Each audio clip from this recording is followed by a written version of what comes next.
It's perfectly possible you could have set the support offered at these schemes at a different level. So the discount of £400 that was offered to all households, you could have set that at a higher level if you but ultimately there is an affordability constraint that was on government at the time, and they were decisions that ultimately taken by, of course, ministers at the time. I turn to Clive Betts, please. Thank you, Chair. Permanent Secretary, you've already said that the schemes you introduced to help people with the costs of energy stopped a number of households. I think you said the figure was nearly 300,000 from getting into fuel poverty. But even on the same measures, the 238,000 households did go into fuel poverty despite the support, and indeed on different analysis, depends on how you define fuel poverty. We already said there are different ways of doing it, on estimates about whether people found energy affordable. The number of households who found that it wasn't affordable doubled during the same period. So, in other words, the support was helpful in part, but not helpful for many people in terms of stopping the fuel poverty. So, could you have done more? Could you have had better interventions, more targeted interventions that would have actually helped those people who really were in great difficulties during that period? So two things I would say in response to that question. The first thing I would note is that ultimately these are decisions that, very difficult decisions that ministers at a very challenging time had to make, balancing off what was the right level of support to offer, given the constraints that we had on delivery, with wider questions of affordability. Now, ultimately, a great deal of support was offered, over £40 billion worth of support that was offered, but that was ultimately a choice that ministers had to make in balancing that. The second thing I would note is this was not the only we've been talking today about support being offered through the energy system or quite closely aligned with the energy system. That is not the only route that is available to provide support to low-income households. There were other changes that were made to the benefit system to provide support to vulnerable people during the crisis. So it's also, at a certain stage, it's also important to look at the round. But obviously I agree that even with the support, it was a challenging time for so many people in this country because energy bills were higher and remain higher today than they were several years ago, because gas prices ultimately have not reduced to the pre-crisis levels. Okay, right. So to unpick what you were saying there, was less support offered that might have been effective at helping people in fuel poverty because of the fact that practically it was very difficult to do administratively, or because it wasn't considered to be affordable by ministers? So, as Jeremy said, the schemes were attempting to deliver a range of objectives. So they were aiming to address the direct impact on households, including the most vulnerable households. They were aiming to have a wider macroeconomic impact. They were aiming to tackle inflation and manage the impacts of the energy price shock. There were, as we've discussed earlier, the schemes aimed to be universal in their scope, but sat within a wider government response, including cost of living payments, extension of the household support fund, other changes in the benefit system that were more specifically targeted in relation to income and other measures of need. And the objective there was to provide a response that hit all of the objectives as well as possible within what were ultimately, even with the cost of these schemes, a very significant fiscal cost and therefore constraints on what could be delivered overall. So practically, administratively, you could have done more to help people getting into fuel poverty, but it was a decision about affordability that stopped it.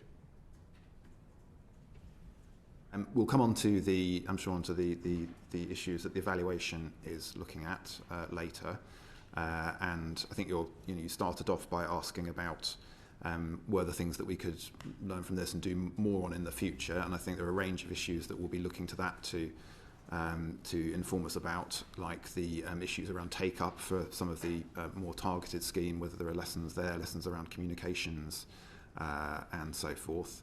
But as I've said, the schemes overall and the overall government response was aiming to ensure there was a think we've heard strong about response for those in need. Look, just a very straight. The answer is yes. We It is perfectly possible you could have set the support offered at these schemes at a different level. So the discount of £400 that was offered to all households, you could have set that at a higher level if you want. But ultimately, there was an affordability constraint that was on government at the time, and they were decisions that ultimately taken by ministers at the time. Therefore, you could administratively you could have done more to particularly help people in fuel poverty and those get on the brink of fuel poverty. That was so administratively might have been challenging. You could have done it, but in the end it would have cost more, and that was an issue that couldn't be dealt with by yourself. The very large, I think, what ultimately for ministers, but ultimately an awful lot of support was offered, but there were ultimately limits on that. Administratively, there were other options that could have been undertaken. Administratively, there were other options that could have been taken to provide more support, including to certain groups, not necessarily perfectly matching a particular definition of fuel poverty, but obviously you could offer more to some characteristics of vulnerable households. Mentioned now. Is there anything you just want to see if my colleague wants to say anything and unpack that? Just to sort of draw a distinction between two things in this. So I think there's the general point around schemes like the energy price guarantee, which could absolutely have been set at a different level. So if there was a effectively capped bills at £2,500 for a typical household.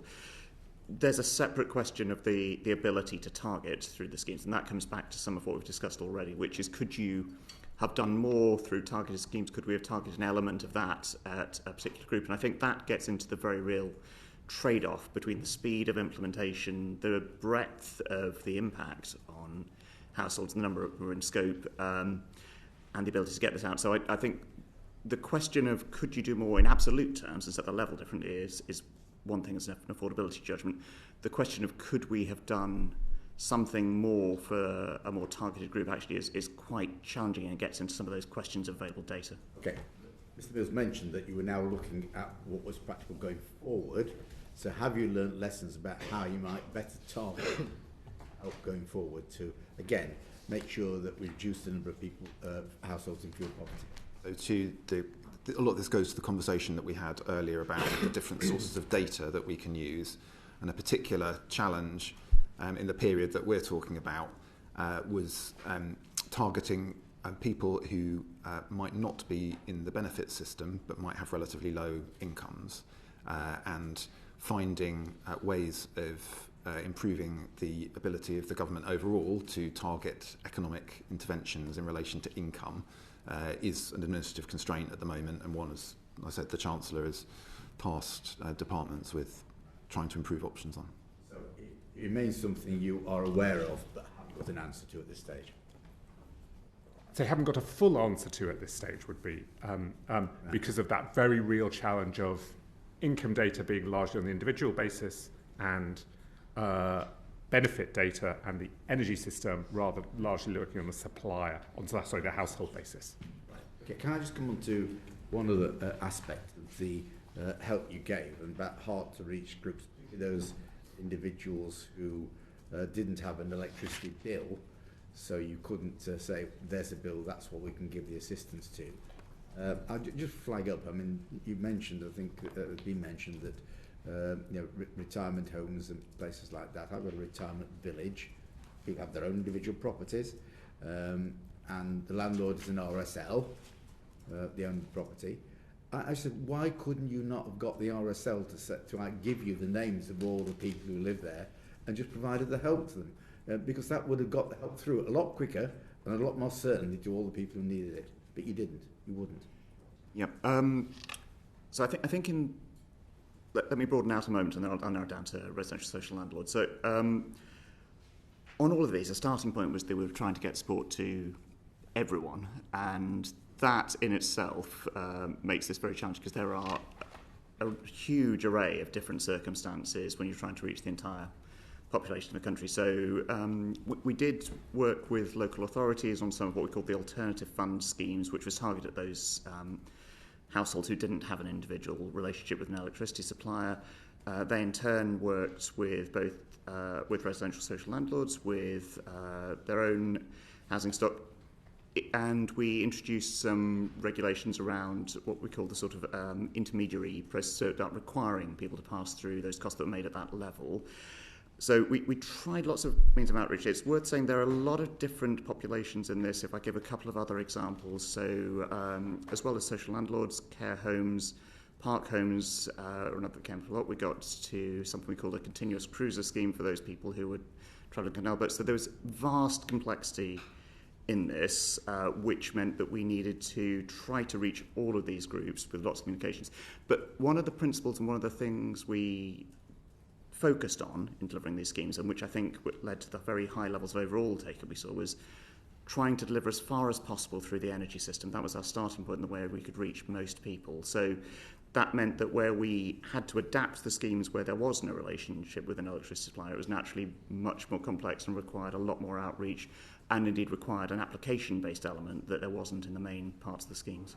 Look, I can get that for many arrangements, and with park homes, for example, you may not have a clear understanding of who the owner is. It may be complicated. I understand that, but with an RSL, it's pretty clear. These are registered bodies. They're clearly accountable. They're accountable to their regulator. Couldn't you have trusted them to give you a list of the people who lived in the property and just circumvented all the need for applications and the delays and the fact that some people missed out because of it? For a number of the schemes, we did exactly that, where there were intermediaries such as social landlords. The money was given to the landlord with a requirement to pass through to the tenants. I think I'd totally accept there were places where those communications didn't work. We didn't track the right people, but as far as possible, that was what we sought to do, and the overall levels of take-up were very high. But absolutely, there are lessons to learn in how we can do that. We've got a lot out of these schemes that we could deliver in future.